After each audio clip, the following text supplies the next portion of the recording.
In the windswept hills of colonial Pennsylvania, where shadows seem to linger longer than they should and the very soil whispers of ancient sins, there stands a crumbling foundation that locals refuse to acknowledge. The remnants of what was once the Blackwood estate, a name that even 2 centuries later makes grown men cross themselves and hurry past in silence. Those brave enough to venture near speak of hearing children's laughter echoing from empty ruins, and of seeing twisted shadows moving where no living thing should cast them. This is the story of Cornelius and Evangeline Blackwood, twin siblings who discovered that the bonds of blood could be twisted into instruments of unimaginable evil. For over 20 years, they built an empire of death and deception, growing wealthy from the terror of their neighbors and the systematic destruction of entire bloodlines. But when their unholy union produced children so grotesquely malformed that even hardened physicians fled in horror, the very foundations of their dark kingdom began to crack.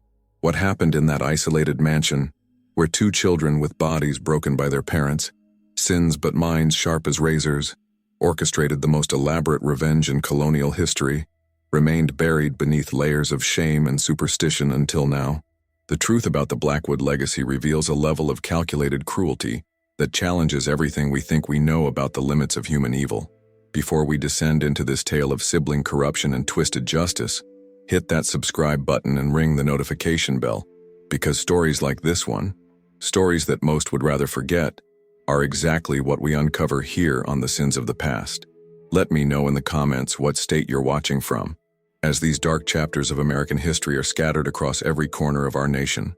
The Pennsylvania Territory of the 1680s was a harsh frontier where survival demanded both cunning and brutality. Small settlements carved from the wilderness existed in constant fear of Indian raids, of disease, of the unknown dangers that lurked beyond the firelight. In such desperate communities, accusations of witchcraft and supernatural corruption weren't just matters of religious doctrine.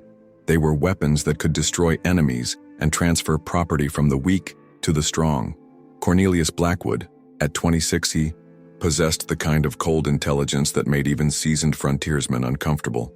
Tall and gaunt, with eyes the color of winter ice, he had the disturbing ability to study people like specimens under glass, cataloging their weaknesses and calculating their value. His twin sister Evangeline shared the same predatory instincts, though her methods were more subtle. Where Cornelius commanded through intimidation, Evangeline influenced through whispered suggestions and carefully planted doubts. The twins had arrived in the territory in 1682, claiming to be refugees from Salem whose family had been destroyed by false accusations of witchcraft. This fabricated backstory served multiple purposes. It explained their extensive knowledge of supernatural accusations and trial procedures. It garnered sympathy from communities already suspicious of such prosecutions. And most importantly, it positioned them as experts in identifying and combating genuine supernatural threats. Their first client was the struggling settlement of Miller's Creek, where a series of mysterious deaths had created an atmosphere of paranoia and suspicion. 3 children had died of fever. Livestock had been found slaughtered in seemingly ritualistic patterns, and several women had reported dreams of dark figures visiting them in the night. The community elders, desperate for explanations that didn't involve admitting their own failures in leadership and protection, welcomed the Blackwood twins as divinely sent solutions to their problems. Cornelius presented himself as a learned scholar who had studied the signs of supernatural corruption, while Evangeline claimed special gifts for detecting hidden evil and communicating with spirits. Their methodology was devastatingly effective because it combined genuine knowledge of human psychology with complete indifference to truth or justice. They would arrive in a troubled community and spend several days quietly observing the local power structures, economic relationships, and personal conflicts.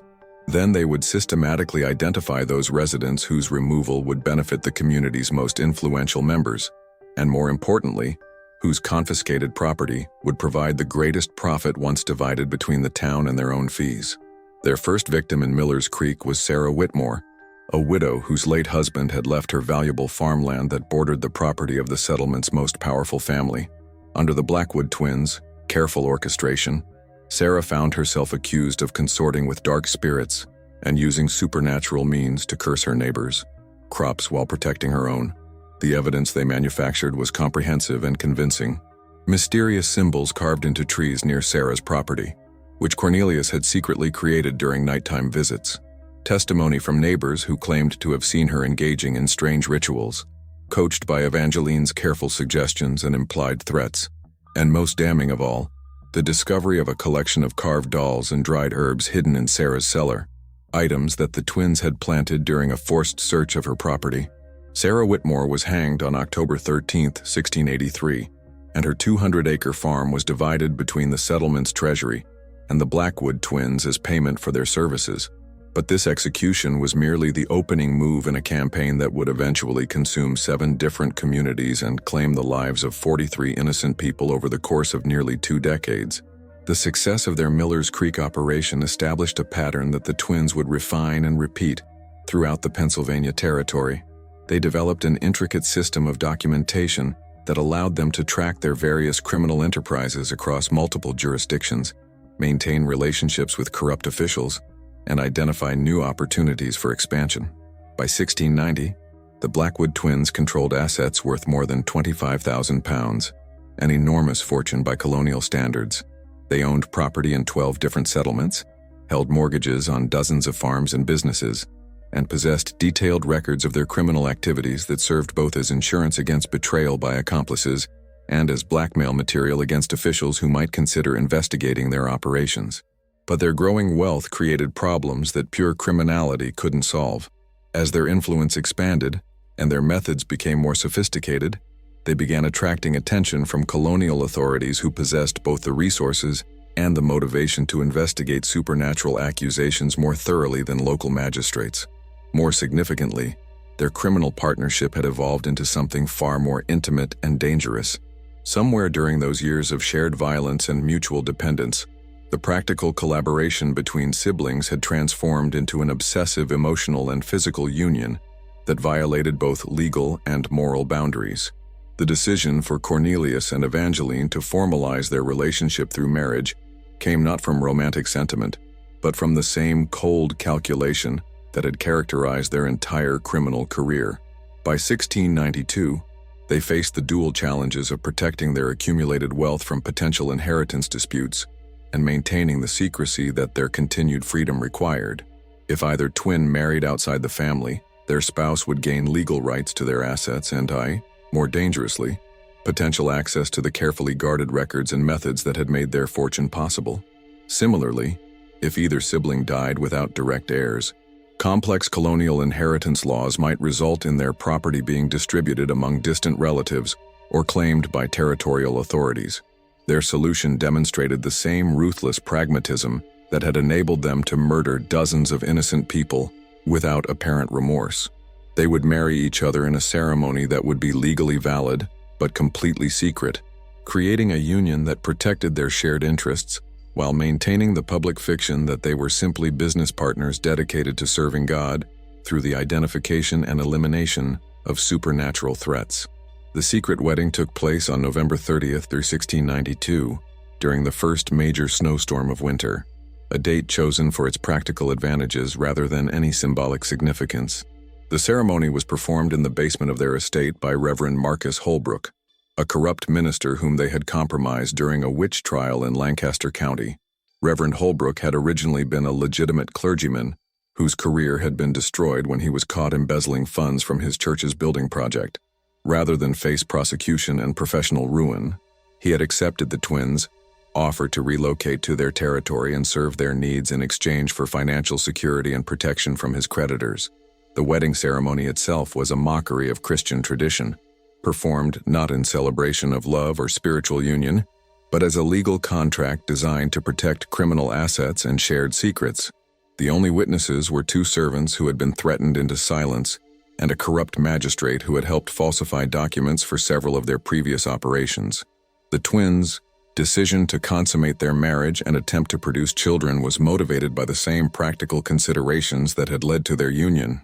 Direct biological heirs would provide the ultimate protection for their accumulated wealth, while ensuring that their methods and records would remain within the family bloodline. The pregnancy that began in early 1693 initially seemed to validate the twins' confidence in their carefully calculated arrangement. Evangeline's condition progressed normally through the first several months, With no signs of complications or abnormalities that might threaten either her health or the children's development, they hired the most skilled midwife available in the territory, paying her an extraordinary fee to relocate to their estate and provide exclusive care throughout the pregnancy. They imported special foods and medicines from Philadelphia, commissioned custom furniture for the nursery, and even arranged for a prominent physician from New York to be available for consultation during the birth. But as Evangeline's pregnancy advanced into its final trimester, troubling signs began to emerge that suggested something was fundamentally wrong with the developing children. The first indication came during the 7th month, when Evangeline began experiencing fetal movements that the attending midwife described as violent and unnatural. Rebecca Morrison, the experienced midwife who had delivered more than 400 babies throughout her career, had never encountered movements quite like those occurring within Evangeline's womb. Rather than the typical patterns of kicks and shifts that characterize normal twin development, these movements seemed to involve coordinated combat between the children, as if they were actively fighting each other for position and resources. "It's as though they're at war with each other," Rebecca confided to her assistant, a young woman named Hannah Prescott who had come from Lancaster to help with what was expected to be a routine, if secretive, delivery. "I've delivered twins many times before, but never have I felt such aggressive motion. These children seem to be trying to harm one another before they're even born." Cornelius dismissed these concerns as the superstitious fears of an uneducated woman, but privately he began conducting research into the medical complications that might arise from close blood relationships between parents. What he discovered in his studies was both reassuring and deeply disturbing. Multiple medical texts confirmed that twin pregnancies often involved more violent fetal movements than single births, particularly when the children were competing for limited space and resources. But several sources also mentioned increased risks associated with what they termed consanguineous unions, marriages between close relatives, including higher rates of stillbirth, physical abnormalities, and mental deficiencies in surviving offspring. The birth, when it finally began on April 15, 1693, lasted for nearly 3 days and involved complications that would haunt Rebecca Morrison for the remainder of her life. The twins that emerged were immediately recognizable as severely malformed, with limbs that branched at impossible angles, skulls that bore additional bony protrusions, and bodies that appeared to be partially fused by tissue bridges connecting their torsos and internal organs. What truly shocked the attending women, however, was the immediate realization that despite their severe physical abnormalities, these children possessed awareness and intelligence that seemed far beyond their developmental stage. They moved with purpose, grasped objects placed near them, and appeared to communicate with each other through a series of sounds and gestures that neither midwife could interpret. The children, whom Cornelius and Evangeline named Cain and Abel, choosing biblical names that reflected both their hopes for divine protection and their unconscious recognition of the fraternal conflict that had characterized the pregnancy, survived their difficult birth and began to develop in ways that defied every expectation about children born with such severe deformities. By their first birthday, it was clear that their intellectual development far exceeded normal milestones. Even as their physical limitations became more pronounced and challenging, they had learned to read simple words by observing their parents' activities, had developed sophisticated methods of communication, despite speech impediments caused by their malformed facial structure, and demonstrated problem-solving abilities that rivaled those of much older children. But perhaps most significant for the future of the Blackwood criminal enterprise was the twins' growing awareness of their parents' true nature and activities. The children had been kept in complete isolation within the estate, officially to protect them from cruel stares and superstitious fears, but actually to prevent anyone from witnessing their condition and connecting it to divine judgment upon their parents' crimes. This isolation, however, had given Cain and Abel unprecedented access to their parents' private conversations, business records, and planning sessions for their various criminal enterprises. The children had developed an uncanny ability to remain completely silent and motionless when adults entered their vicinity, allowing them to observe and absorb information that their parents assumed was far beyond their understanding.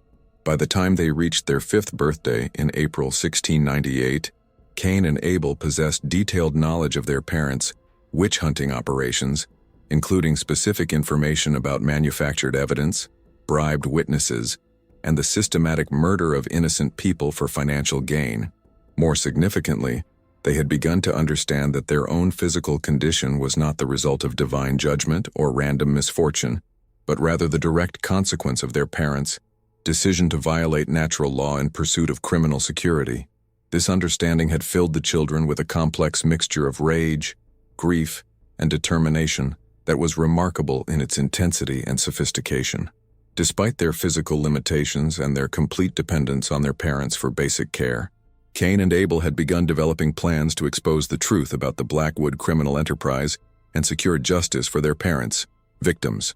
The twins' first opportunity to act on their knowledge came in the summer of 1698, when a young woman named Elizabeth Harper arrived at the estate seeking employment as a servant.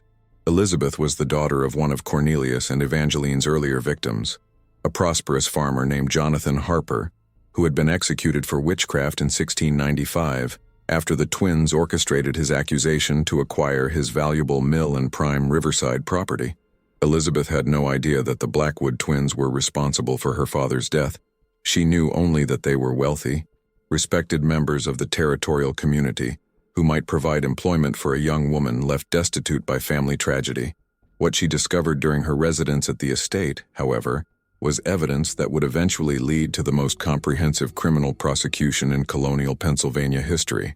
The strategy that Cain and Abel developed for communicating with Elizabeth was both ingenious and heartbreaking.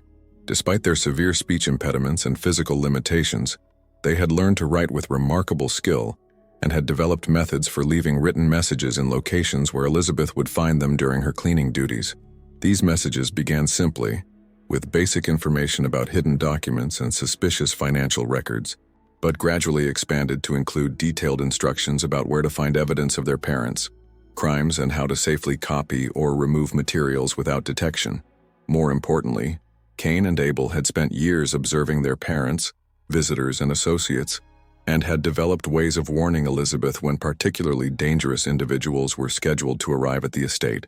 They understood that some of their parents' accomplices were even more violent and unpredictable than Cornelius and Evangeline themselves, and they used their knowledge of appointments and meetings to help Elizabeth avoid potentially fatal encounters. The children's intelligence network was remarkably sophisticated for individuals who had never left their estate or interacted with anyone outside their immediate household. They had learned to interpret subtle changes in their parents, behavior that indicated stress, planning, or deception. They could predict when new criminal operations were being planned based on patterns in their parents, correspondence, and meeting schedules. And most crucially, they had identified the location of every hidden cache of evidence and documentation that their parents had accumulated over nearly 2 decades of systematic crime. The turning point in their campaign came in September 1698, when Cain and Abel provided Elizabeth with specific information about their parents' most carefully guarded secret, a hidden vault beneath the estate's wine cellar that contained comprehensive records of 15 years of criminal activity. These records included not only financial ledgers documenting payments received for each witch trial, but also detailed maps of confiscated properties, personal journals describing their methods for selecting victims and manufacturing evidence, and most damaging of all, correspondence with corrupt officials throughout the territory that revealed the extent of their network of criminal accomplices. Elizabeth's discovery of this vault provided her with irrefutable proof that the Blackwood twins had been systematically murdering innocent people for money, but it also placed her in mortal danger. She understood that if Cornelius and Evangeline discovered her knowledge, they would not hesitate to eliminate her using the same methods they had perfected against their other victims. Her only hope lay in finding a way to expose their crimes while protecting herself and the children from retaliation. The solution she ultimately chose demonstrated both remarkable courage and strategic thinking that would have impressed experienced criminal investigators. Rather than attempting to flee with the evidence or confront the twins directly, Elizabeth began secretly copying the most incriminating documents while simultaneously establishing contact with Father Augustine Kellner, a Catholic priest who had recently arrived in Philadelphia from Germany, and who possessed both the theological knowledge to understand supernatural implications and the political connections to investigate powerful territorial figures. Father Kellner's investigation into the Blackwood twins began with skepticism, but quickly evolved into horror. as he uncovered layer after layer of systematic evil that had operated virtually unchecked for nearly 2 decades. Elizabeth's initial approach to the priest had been cautious and indirect, as she understood that direct accusations against such powerful figures would likely result in her own destruction. But the evidence that Elizabeth gradually shared with Father Kellner, copies of financial ledgers, witness lists with notations about payments and threats, detailed maps marking confiscated properties and their current ownership, painted a picture of criminal enterprise that exceeded even the priest's worst expectations about human capacity for evil. Father Kellner's expertise in both theology and civil law made him uniquely qualified to understand the full implications of what Elizabeth had discovered. Unlike territorial authorities who might dismiss supernatural accusations as beyond their jurisdiction, or local magistrates who might be compromised by the twins' network of corruption, the priest possessed both the knowledge and the institutional authority to investigate the criminal and moral dimensions of the Blackwood case. His decision to visit the estate in October 1698 was presented to the twins as a routine pastoral call, a new priest seeking to introduce himself to prominent members of the territorial community and offer spiritual guidance to a family that had endured the tragedy of difficult births and ongoing medical challenges. Cornelius and Evangeline, confident in their ability to manipulate religious authorities based on their long experience with corrupt officials, welcomed the visit as an opportunity to further legitimize their standing in the community while gathering intelligence about potential threats to their operations. What they failed to anticipate was Father Kellner's specific training in recognizing deception and his expertise in identifying the psychological and spiritual consequences of systematic evil. Within minutes of entering the estate, the priest detected what he would later describe as atmospheric disturbances that suggested the presence of profound spiritual corruption, not supernatural intervention, but rather the psychological residue left by decades of calculated murder and moral degradation. The priest's request to meet the children was ostensibly motivated by pastoral concern for young souls dealing with extraordinary physical challenges, but his true purpose was to assess whether Cain and Abel possessed the intelligence and emotional stability necessary to serve as witnesses against their parents. Elizabeth's written reports had suggested that the twins understood far more about their situation than their parents realized, but Father Kellner needed to evaluate their capabilities firsthand before risking their safety by involving them more directly in his investigation. When Father Kellner finally gained access to the children's chambers, what he encountered exceeded even Elizabeth's detailed descriptions in its combination of tragedy and extraordinary human potential. Cain and Abel, despite their severe physical limitations and obvious daily pain, demonstrated intellectual sophistication and emotional maturity that was remarkable for children of any age, particularly those who had been isolated from normal social interaction for their entire lives. More significantly, the twins showed no fear of the priest despite never having encountered him before, and instead displayed what could only be described as relief and desperate hope. They had clearly been waiting for someone with the authority and courage to challenge their parents, and they immediately began attempting to communicate information about crimes they had witnessed and evidence they had observed being hidden or destroyed. Father Kellner's theological training had included extensive instruction in ministering to victims of extreme cruelty, and he recognized in these children the same combination of suffering, awareness, and desperate hope that he had observed in survivors of torture and persecution during the European wars.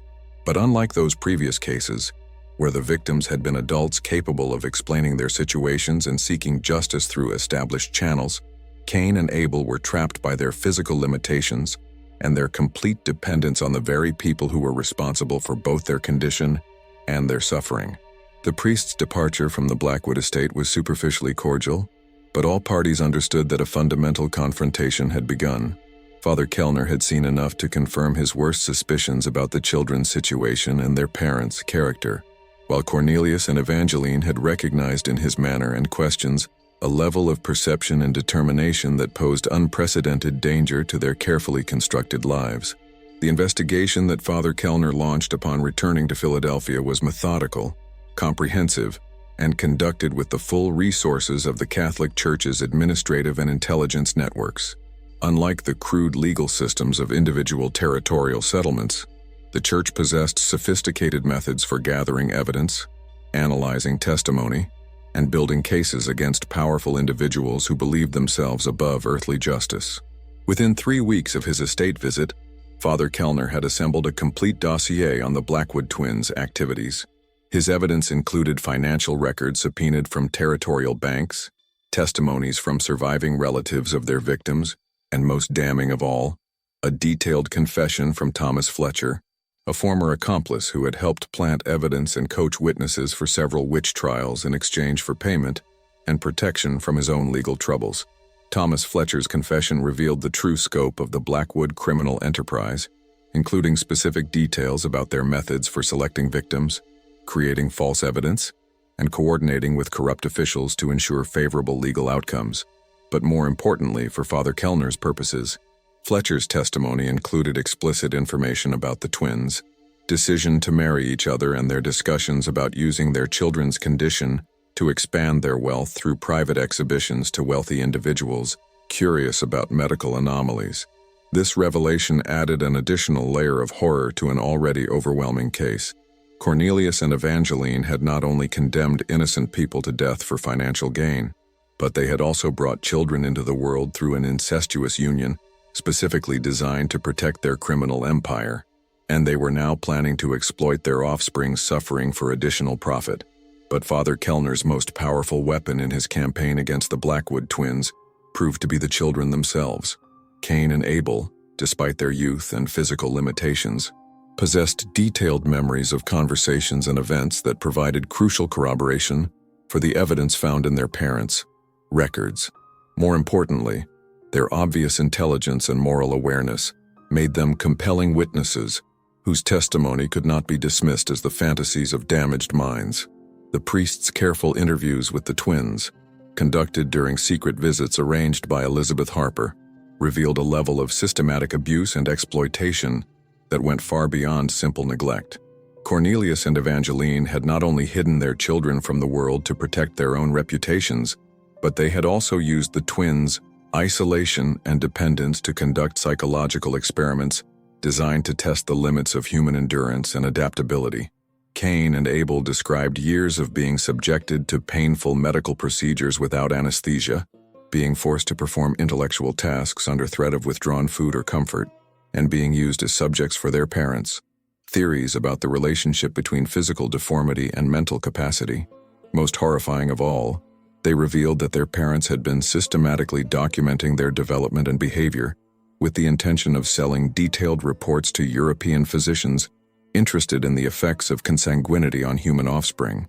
The twins had become not only victims of their parents' crimes, but also unwilling subjects in a grotesque research project designed to profit from their suffering.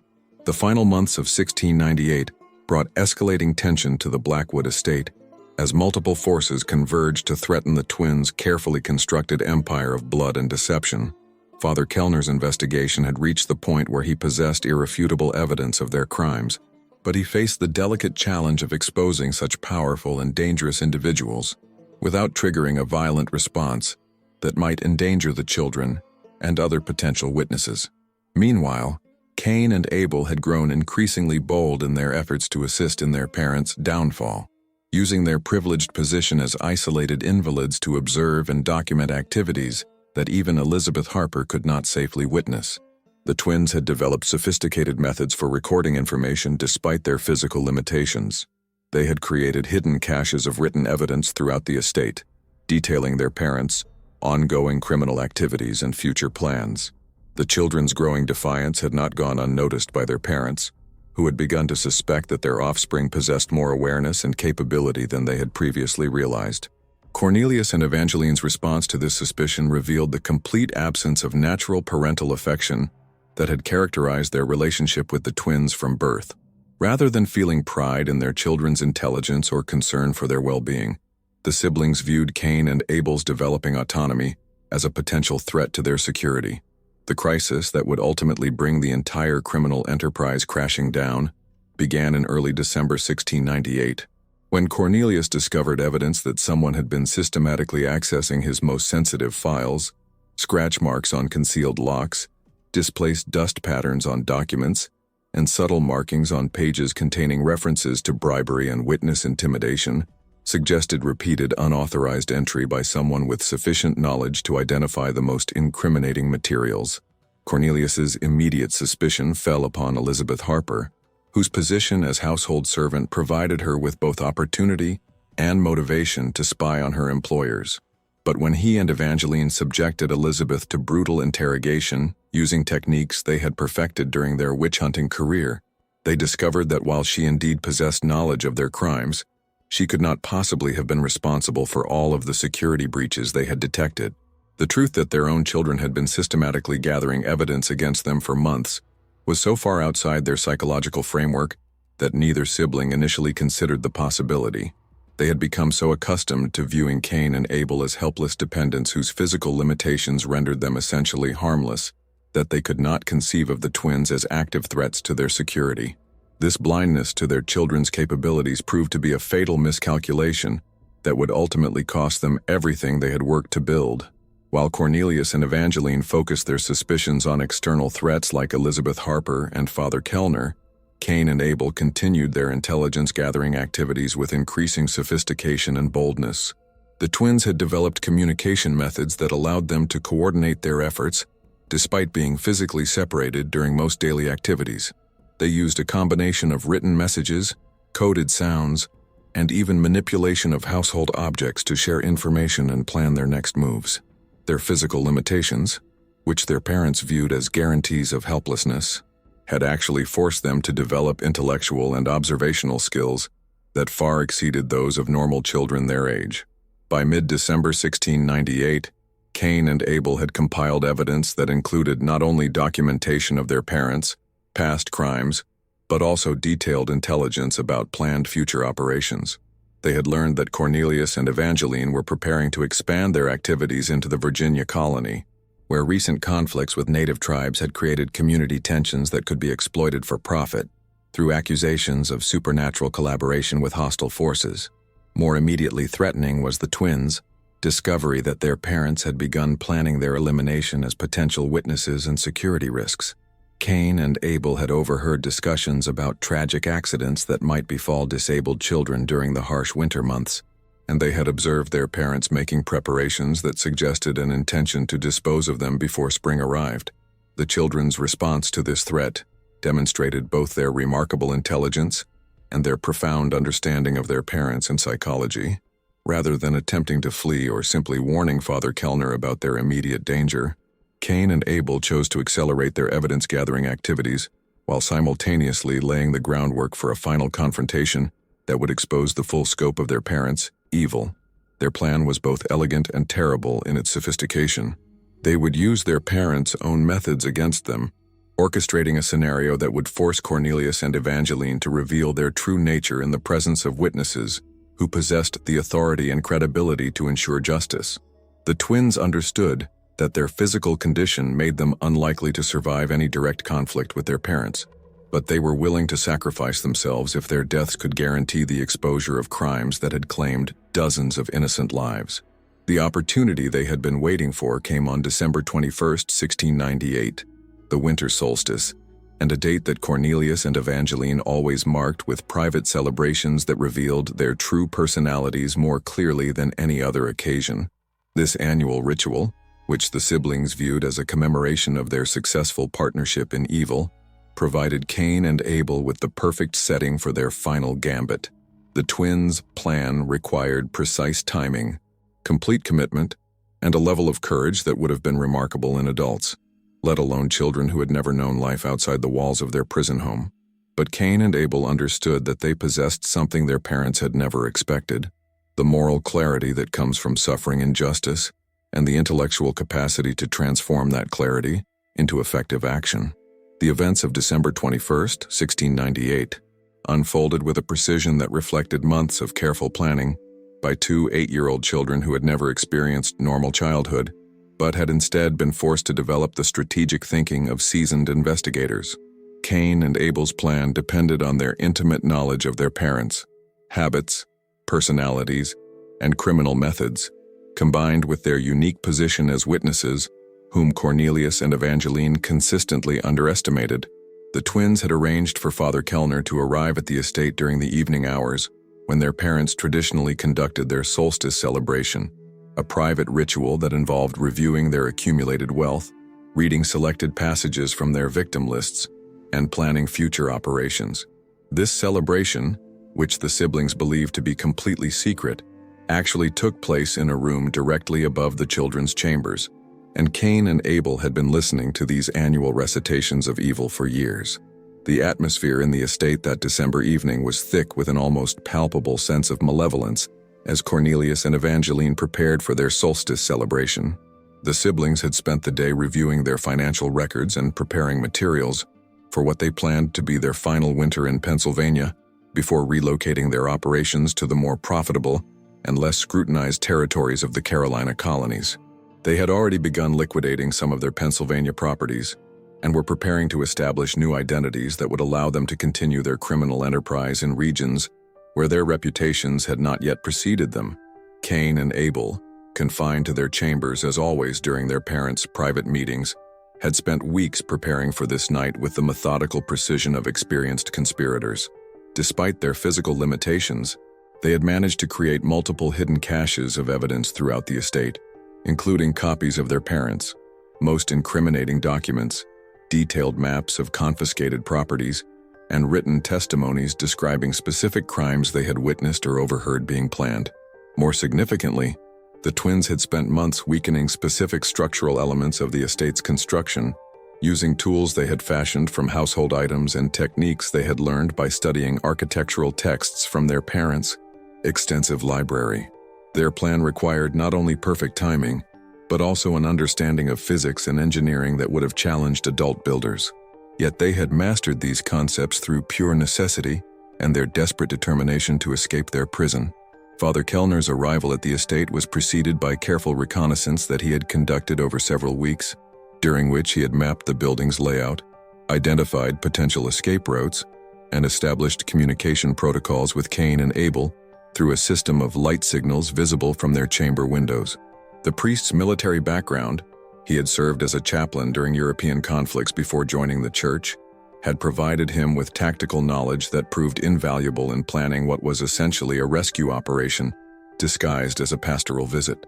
The authorities who accompanied Father Kellner included not only territorial officials with arrest warrants, but also physicians prepared to examine and treat the Blackwood children, legal clerks ready to catalog evidence, and even a skilled engineer whose expertise would be needed to safely extract victims from what promised to be a dangerous confrontation. This level of preparation reflected the priest's understanding that they would have only one opportunity to expose the Blackwood crimes before the siblings either fled or eliminated all witnesses to their activities. When Father Kellner knocked on the estate's front door at precisely 7 o'clock that evening, Cornelius and Evangeline were in the middle of their solstice ritual, surrounded by evidence that would have made denial impossible, even if they had been inclined toward honesty. The siblings' initial response to the unexpected visit was one of annoyed confidence. They had successfully deflected official inquiries for more than 15 years and saw no reason why this occasion should prove different. But as Father Kellner explained his ostensible purpose, concern for Elizabeth Harper's welfare, and a desire to offer spiritual guidance to the family during the difficult winter season, both Cornelius and Evangeline began to sense that something was fundamentally different about this visitor. The priest's manner was too assured, his questions too specific, and his knowledge of their household arrangements too detailed for a casual pastoral call. The moment of truth came when Father Kellner requested permission to visit Cain and Abel, ostensibly to offer prayers for their continued health and comfort. The siblings' immediate instinct was to refuse this request with their usual explanations about the children's fragile condition and susceptibility to excitement, but they realized that such refusal might itself seem suspicious to someone who was clearly paying closer attention than previous visitors. Their decision to grant Father Kellner access to the children's chambers proved to be the fatal mistake that would destroy everything they had built over 15 years of systematic murder and theft. When the priest entered the twins' room, followed by Cornelius and Evangeline, who wanted to monitor the conversation, he immediately implemented the signal system that he and the children had previously arranged. Cain and Abel's response was immediate and devastating. Despite their parents' presence, the twins began reciting a detailed account of specific crimes they had witnessed, complete with dates, victim names, and descriptions of evidence locations. Their voices, though distorted by their physical condition, carried an authority and precision that made their testimony undeniably credible. On the night of September 14th in the year 1695, Cain began, his words carefully enunciated despite the effort required. Our father and mother met with Thomas Fletcher in the wine cellar to plan the accusation of Jonathan Harper. Mother provided Fletcher with silver coins taken from Rebecca Whitmore's confiscated jewelry, and father gave him detailed instructions about where to hide the poppet that would be discovered during Harper's mill search. Abel continued the recitation without pause, demonstrating the coordinated preparation that had made their testimony so devastating. The poppet contained hair taken from Harper's youngest daughter during a forced medical examination our parents conducted, under pretense of checking for supernatural marks. Fletcher was instructed to place the poppet beneath the main grinding stone in Harper's mill, where it would be discovered by witnesses who had been told exactly where to look. The psychological impact of hearing their most carefully guarded secrets recited by their own children in the presence of a priest who clearly possessed the authority to act on such testimony was devastating to Cornelius and Evangeline's composure. For the first time in their criminal careers, they found themselves completely unprepared for a threat they had never anticipated. Betrayal by victims they had assumed were helpless and ignorant. But the twins were far from finished with their revelations. Cain and Abel had spent years memorizing not only their parents' past crimes, but also their current activities and future plans. They described hidden caches of stolen property, detailed the bribery networks that had protected their parents from investigation, and most damaging of all, revealed the existence of additional victims whose deaths had been concealed so successfully that authorities had never suspected murder. In the chest beneath the floorboards of the study's eastern corner, Abel continued, his voice growing stronger as he realized that rescue was finally at hand. There are 43 pieces of jewelry taken from executed women, including the wedding ring of Mary Hutchins, who was hanged for witchcraft in 1696 after father accused her of cursing his livestock. Cain picked up the narrative seamlessly. Mary Hutchins was innocent of all charges. Father killed her cow using poison he purchased from a merchant in Philadelphia, then claimed the animal's death was proof of supernatural interference. Mary's property, including 18 acres of prime farmland and her late husband's blacksmith tools, was divided between the town treasury and our parents as payment for identifying the supposed witch. The detailed accuracy of the children's testimony, combined with their obvious intelligence and the physical evidence of their terrible condition, created an overwhelming case that no rational observer could dismiss or explain away. Father Kellner had brought with him not only the legal authority to investigate the Blackwood crimes, but also witnesses whose credibility could not be questioned, and documentation methods that would preserve every word of the twins' revelations. Cornelius and Evangeline's response to this devastating exposure revealed the complete absence of natural human emotions that had characterized their entire criminal enterprise.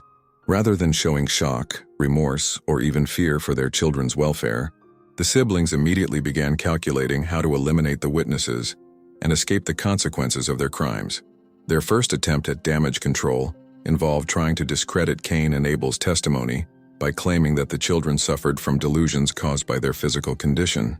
But this strategy collapsed when Father Kellner produced copies of documents that corroborated every detail the twins had provided, along with testimony from other witnesses who had independently confirmed specific elements of their account.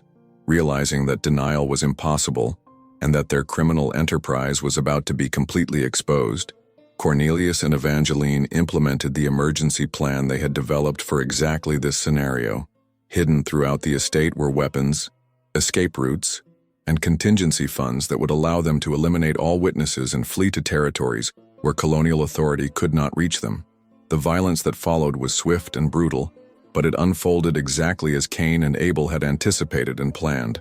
The twins had spent months studying their parents' emergency procedures and had developed countermeasures designed to protect their rescuers while ensuring that Cornelius and Evangeline could not escape justice. When Cornelius drew a concealed pistol and attempted to shoot Father Kellner, he discovered that the weapon's firing mechanism had been subtly sabotaged by small metal fragments that Cain had painstakingly inserted into the barrel over many weeks. The gun exploded in his hand, causing severe injuries that left him unable to continue fighting. Evangeline's attempt to use a hidden knife against the territorial officials was thwarted when she triggered one of several floor traps that Abel had prepared by loosening specific floorboards in strategic locations. Her fall not only incapacitated her, but also activated a series of mechanical devices that the twins had constructed to barricade doors and windows, preventing any possibility of escape. The final confrontation took place in the estate's main hall, where the structural modifications that Cain and Abel had made over many months finally achieved their intended purpose. The twins had calculated the precise amount of damage needed to make specific portions of the building unstable while leaving safe passages for their intended rescuers.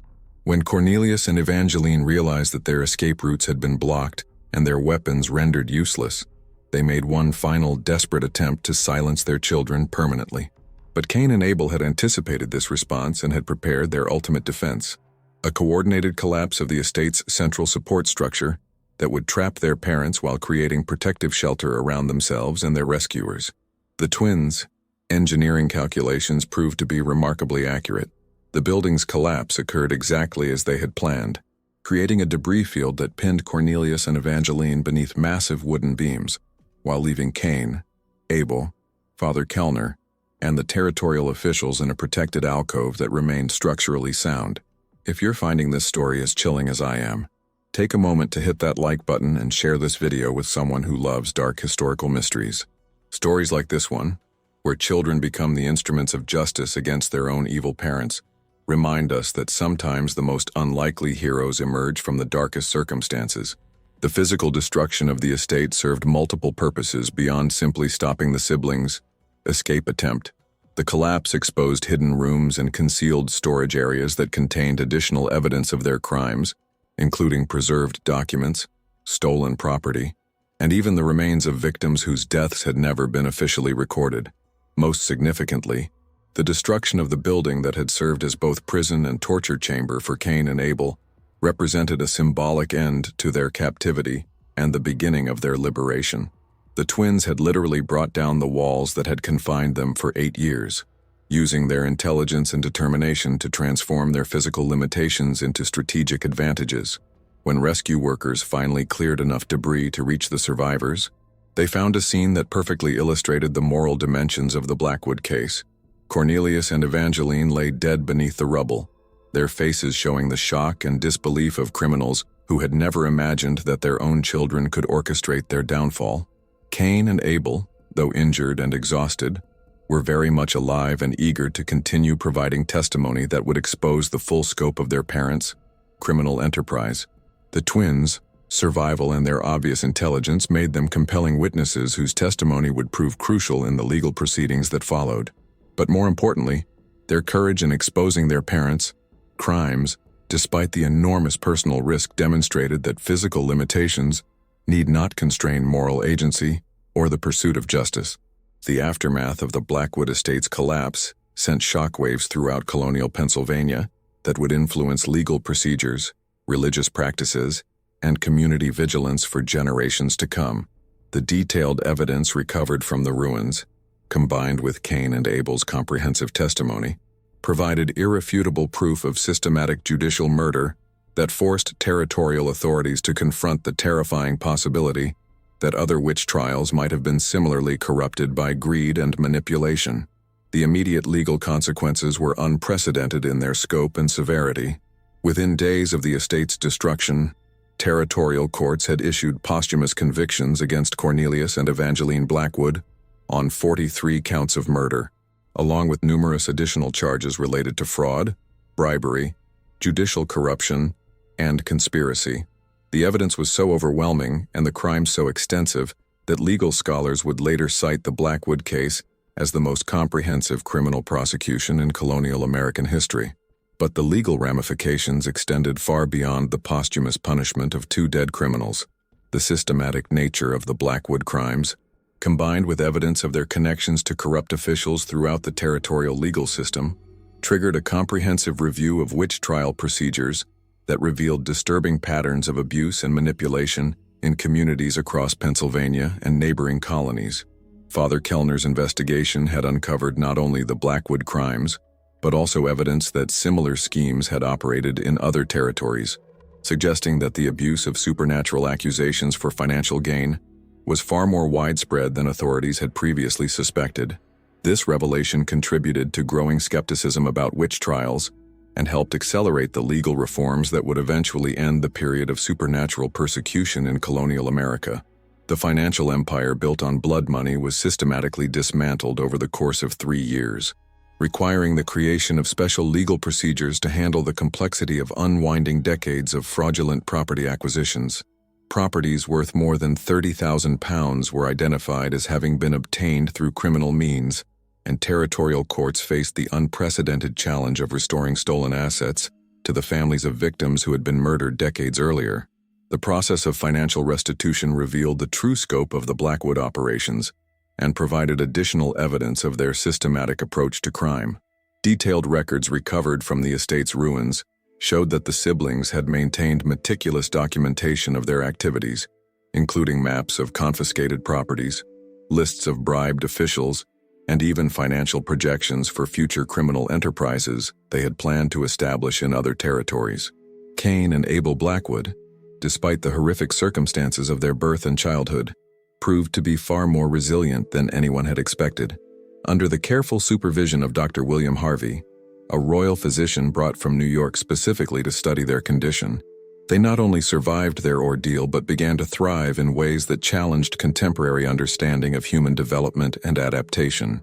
Dr. Harvey's initial examination of the twins revealed that their physical condition, while severe, was not as limiting as their parents had claimed. Much of their apparent helplessness had been artificially imposed through deliberate neglect and psychological manipulation, designed to keep them dependent and controllable.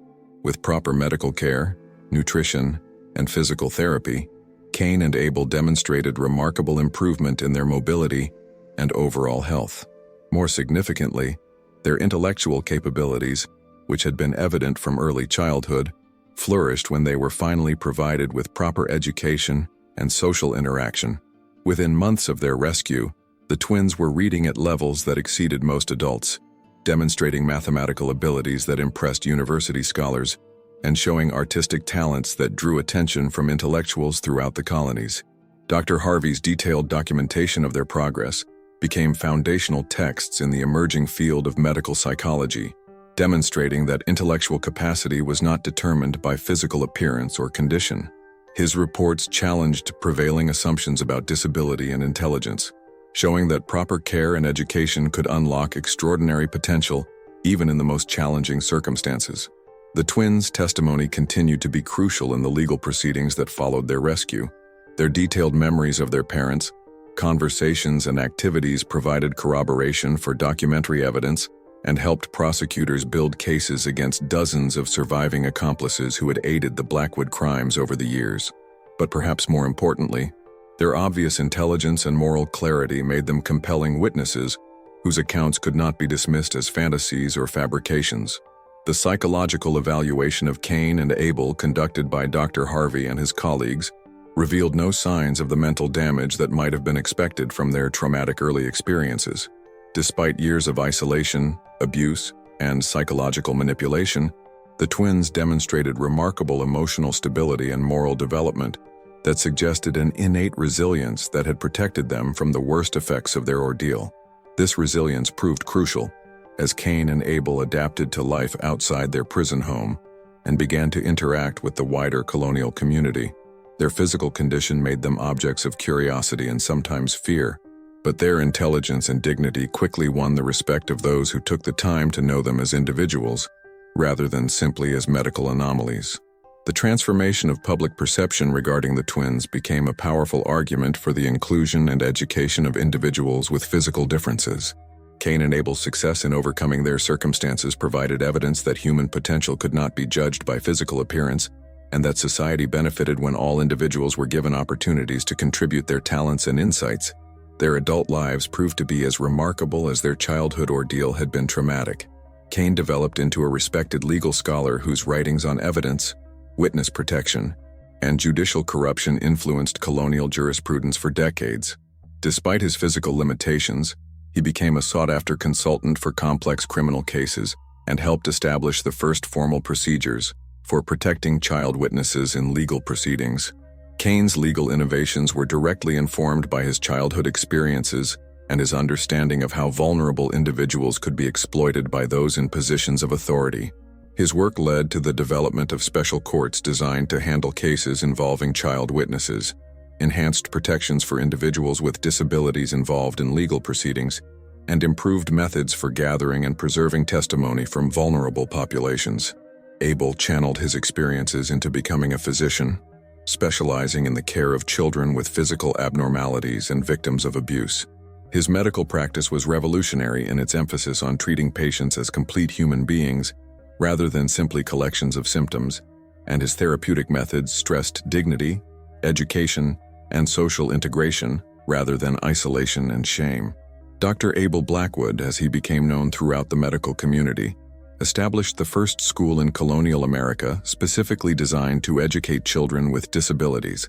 His institution demonstrated that physical limitations need not constrain intellectual achievement, and that proper support and education could enable individuals with various conditions to contribute meaningfully to society. The school's success challenged prevailing attitudes about disability and education throughout the colonies, inspiring the establishment of similar institutions and contributing to broader social changes in how communities treated their most vulnerable members. Abel's educational philosophy emphasized the potential within every individual and the responsibility of society to provide opportunities for that potential to be realized. Both twins married and established families of their own, their children showing no trace of their grandparents, moral corruption, or their parents' physical challenges. The genetic abnormalities that had resulted from Cornelius and Evangeline's incestuous union proved to be non-hereditary, allowing Cain and Abel to break the cycle of suffering that had defined their early years. The twins' success in creating loving, stable families was particularly significant given their traumatic childhood experiences. Their ability to form healthy relationships and raise well-adjusted children demonstrated that even the most severe early trauma need not determine the course of an entire life when proper support and intervention are provided. The Blackwood case had profound implications for understanding family dynamics, child development, and the long-term effects of abuse. Cain and Abel's recovery and subsequent achievements became powerful evidence that resilience and healing were possible even in the most extreme circumstances, provided that victims received appropriate care and support.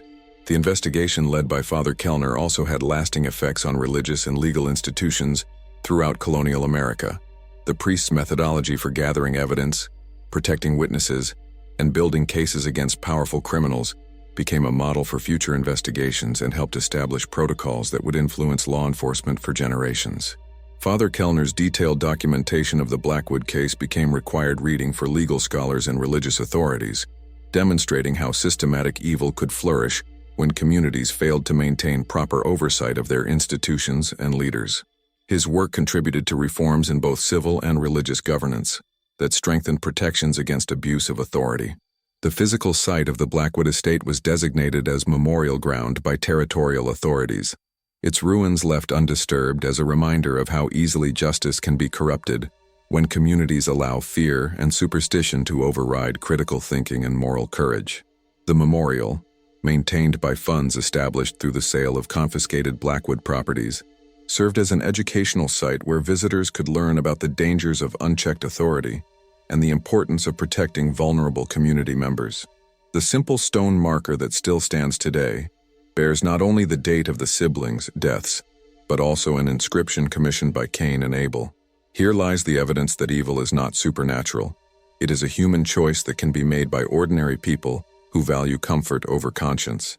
Let all who pass remember that justice depends on the courage of those who refuse to remain silent when confronted with wrongdoing. Perhaps most significantly, the Blackwood case demonstrated that children, regardless of their physical condition or social status, possess inherent dignity and moral agency that must be respected and protected.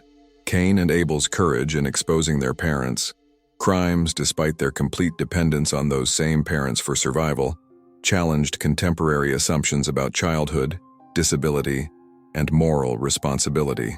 Their story became a powerful argument for children's rights and protections that would influence legal and social developments throughout American history. The recognition that children could be both victims of abuse and agents of their own liberation contributed to evolving concepts of childhood that emphasized protection, education, and respect for individual dignity. The twins' legacy extended beyond their immediate historical context to influence broader discussions about disability rights, victim advocacy, and the prevention of systematic abuse. Their demonstration that physical limitations need not constrain intellectual or moral development challenged prejudices that had persisted for centuries and contributed to more inclusive concepts of human potential and social responsibility. The network of corruption that the Blackwood investigation exposed reached far beyond Pennsylvania's borders. Father Kellner's continued research revealed connections between the siblings and similar criminal operations in at least 6 other colonies, suggesting that the abuse of supernatural accusations for financial gain had become an organized enterprise spanning much of colonial America. This revelation led to what historians would later term the Great Reckoning, a comprehensive review of witch trial records and procedures that lasted nearly a decade and resulted in the posthumous exoneration of hundreds of individuals who had been executed on fraudulent charges. The economic impact of these discoveries was staggering. Colonial authorities estimated that fraudulent witch trials had resulted in the illegal transfer of property worth more than £100,000 across all affected territories. The process of financial restitution became one of the largest legal undertakings in colonial history, requiring the creation of special courts and administrative procedures that would influence American legal practice for generations. But perhaps the most profound impact of the Blackwood case was its effect on colonial attitudes toward supernatural accusations and the legal procedures surrounding them. The detailed evidence of how easily such accusations could be manufactured and manipulated contributed to growing skepticism about the entire enterprise of witch hunting. Within a decade of the estate's collapse, witch trials had virtually disappeared from American legal practice, replaced by more rigorous standards of evidence and greater protections for the accused. Legal scholars credit the Blackwood case as one of the primary factors in ending the era of supernatural persecution in colonial America. The twins' written testimony, preserved in the territorial archives, provides one of the most detailed first-hand accounts of systematic judicial corruption in American history. Their precise documentation of their parents, methods, motivations, and criminal network has become an invaluable resource for historians studying the intersection of law, religion, and economic exploitation in colonial society. More importantly, their testimony demonstrates the remarkable capacity of children to understand and respond to moral complexity, even when they are victims of the most severe abuse and manipulation. Cain and Abel's ability to maintain their ethical clarity despite years of trauma challenges assumptions about childhood development and moral reasoning that persist even in contemporary society. The case also highlighted the crucial role that individual courage can play in exposing systematic corruption. From Elizabeth Harper's decision to risk her life by gathering evidence, to Father Kellner's willingness to challenge powerful criminals, to the twins' ultimate choice to expose their own parents despite their complete dependence on them, the Blackwood investigation succeeded because ordinary people chose to act on their moral convictions despite enormous personal risk. This aspect of the case has made it a touchstone for discussions about civic responsibility, whistleblower protection, and the importance of creating systems that support individuals who witness wrongdoing and choose to speak out against it. The psychological profiles that Dr. Harvey developed of Cain and Abel also contributed to emerging understanding of trauma, resilience, and recovery. His detailed observations of how the twins processed their experiences and transformed their suffering into motivation for justice provided early insights into what modern psychology would recognize as post-traumatic growth. Harvey's documentation showed that even severe childhood trauma need not result in lifelong psychological damage when victims receive appropriate support, education, and opportunities to find meaning in their experiences. The twins' ability to channel their suffering into productive careers dedicated to protecting others demonstrated that healing could involve not just personal recovery, but also social contribution. The educational institutions that Abel established became models for inclusive education that influenced practice throughout colonial America and beyond. His demonstration that children with physical disabilities could achieve academic excellence when provided with appropriate support challenged educational assumptions that had excluded such individuals from formal learning for centuries. Similarly, Cain's legal innovations in protecting vulnerable witnesses and preventing judicial corruption provided practical tools that strengthened the colonial legal system and established precedents that would influence American jurisprudence for generations. The Blackwood case continues to resonate in contemporary discussions about child protection, disability rights, and the prevention of institutional abuse. Cain and Abel's story demonstrates that individuals have the capacity for remarkable resilience and moral insight when given the tools and support they need to overcome adversity, regardless of their physical condition or traumatic experiences. Their ultimate triumph over seemingly impossible circumstances serves as enduring evidence that human dignity cannot be destroyed by abuse or neglect, and that society has both the opportunity and the obligation to support all individuals in realizing their potential for contribution and achievement. The transformation of two severely disabled children from victims of unspeakable abuse into agents of justice and social change illustrates the extraordinary potential that exists within every human being, regardless of their circumstances or limitations. Cain and Abel's ability to maintain their moral clarity, develop sophisticated plans for exposing evil, and ultimately sacrifice themselves to protect others demonstrates that physical weakness need not constrain moral strength. Their story also reveals the devastating consequences that can result when communities allow fear, superstition, and greed to override critical thinking and moral courage. The Blackwood siblings succeeded for nearly 2 decades, not because they were supernatural monsters, but because they understood how to exploit human weaknesses and manipulate social systems designed to protect the innocent. The witch trials that claimed 43 innocent lives succeeded because neighbors allowed suspicion to override compassion, because officials prioritized personal gain over justice, and because communities chose comfortable lies over difficult truths. The systematic nature of these crimes demonstrates how easily ordinary people can become complicit in evil when they fail to question authority or challenge obvious injustices. But the ultimate defeat of Cornelius and Evangeline Blackwood came not from divine intervention or external force, but from the determination of brave individuals who refused to remain silent in the face of wrongdoing. Elizabeth Harper's courage in gathering evidence, Father Kellner's willingness to investigate powerful criminals, and most remarkably, Cain and Abel's decision to expose their own parents despite their complete dependence on them, all demonstrate that justice depends on individual choices to act on moral convictions. The legal and social reforms that followed the Blackwood investigation created protections that prevented similar abuses and established precedents that strengthened American legal and educational systems for generations. The twins' advocacy for vulnerable populations led to improvements in child protection, disability rights, and witness protection that influenced law and policy throughout the colonial period and beyond.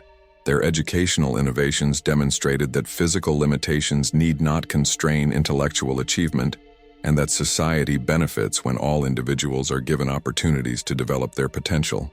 The institutions they established continued to serve vulnerable populations for decades, providing models for inclusive education and medical care that challenged prevailing prejudices and expanded social understanding of human dignity and capability. The economic restitution that resulted from the investigation provided some measure of justice for the families of victims, but more importantly, the comprehensive review of witch trial procedures that followed prevented countless future abuses. The Great Reckoning, that exposed systematic corruption throughout colonial legal systems, resulted in the exoneration of hundreds of individuals and the establishment of higher standards of evidence and greater protections for the accused. Perhaps most significantly, the Blackwood case contributed to the end of witch trials in colonial America by demonstrating how easily supernatural accusations could be manufactured and manipulated for personal gain. The detailed evidence of systematic fraud undermined public confidence in such proceedings and accelerated the legal reforms that replaced superstition with more rigorous standards of evidence and due process. The psychological insights that emerged from studying Cain and Abel's recovery and development contributed to early understanding of trauma, resilience, and the capacity for healing even after severe abuse. Their demonstration that children could maintain moral clarity and intellectual capability despite horrific circumstances challenged assumptions about the long-term effects of trauma and provided hope for other victims of abuse and neglect. The twins' written testimony, preserved in territorial archives, continues to serve as a valuable historical resource for understanding colonial legal practices, family dynamics, and the intersection of crime, law, and religion in early American society. Their precise documentation of their parents, methods, and motivations provides insight into how systematic corruption can develop and persist when proper oversight and accountability mechanisms are absent. But beyond its historical significance, the Blackwood case offers timeless lessons about the importance of protecting vulnerable individuals, maintaining vigilance against abuse of authority, and supporting those who have the courage to speak truth to power. The recognition that children possess inherent dignity and moral agency, regardless of their physical condition or social status, contributed to evolving concepts of human rights that continue to influence law and policy today. The story also demonstrates that redemption and transformation are possible even in the most extreme circumstances. Cain and Abel's ability to transform their suffering into motivation for protecting others shows that trauma need not define an individual's entire life when proper support and opportunities for meaningful contribution are provided. Their legacy extends beyond their immediate historical context to influence contemporary discussions about disability rights, child protection, and social justice. The principles they advocated, that physical limitations need not constrain intellectual or moral development, that children deserve protection and respect, and that society has an obligation to support all individuals in realizing their potential, remain relevant to current debates about inclusion, accessibility, and human dignity. The Blackwood case reminds us that evil is not supernatural or inevitable, but rather the result of human choices made by ordinary people who prioritize personal comfort and gain over moral principle. The systematic murder of innocent individuals succeeded because communities chose to remain silent when they should have questioned, because officials chose personal benefit over public duty, and because fear and superstition were allowed to override critical thinking and compassion. But the case also demonstrates that such evil can be overcome when individuals choose courage over comfort, truth over convenience, and justice over personal safety. The investigation succeeded because ordinary people, a servant, a priest, and 2 disabled children, chose to act on their moral convictions despite enormous personal risk. This pattern of individual moral choice creating broader social change illustrates the power that exists within every person to influence their community and society. The Blackwood case shows that meaningful reform often begins with the decisions of individuals who refuse to accept injustice and are willing to sacrifice for their principles. The educational institutions, legal reforms, and social changes that resulted from the twins' courage created lasting improvements that benefited countless individuals who would never know the names of those who sacrificed to create them. This demonstrates how individual acts of moral courage can have consequences that extend far beyond their immediate circumstances to influence society for generations. The contrast between the lives that Cornelius and Evangeline chose, built on the systematic exploitation and murder of innocent people, and the lives that Cain and Abel created, dedicated to protecting and supporting vulnerable individuals, illustrates the fundamental moral choices that define human existence. Despite sharing the same bloodline and experiencing the same family environment, the children chose paths diametrically opposite to their parents, demonstrating that individual moral agency transcends circumstances and background.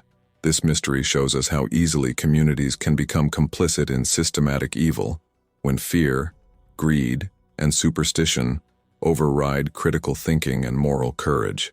The Blackwood siblings succeeded for nearly 2 decades not because they possessed supernatural powers, but because they understood how to exploit human weaknesses and manipulate social systems designed to protect the innocent. Their ultimate defeat came not from divine intervention, but from the determination of brave individuals who refused to remain silent in the face of injustice. The investigation succeeded because ordinary people chose to act on their moral convictions despite enormous personal risk, demonstrating that justice depends on individual courage rather than institutional protection. The legal and social reforms that followed prevented countless future abuses and established precedents that strengthened protections for vulnerable populations throughout American history.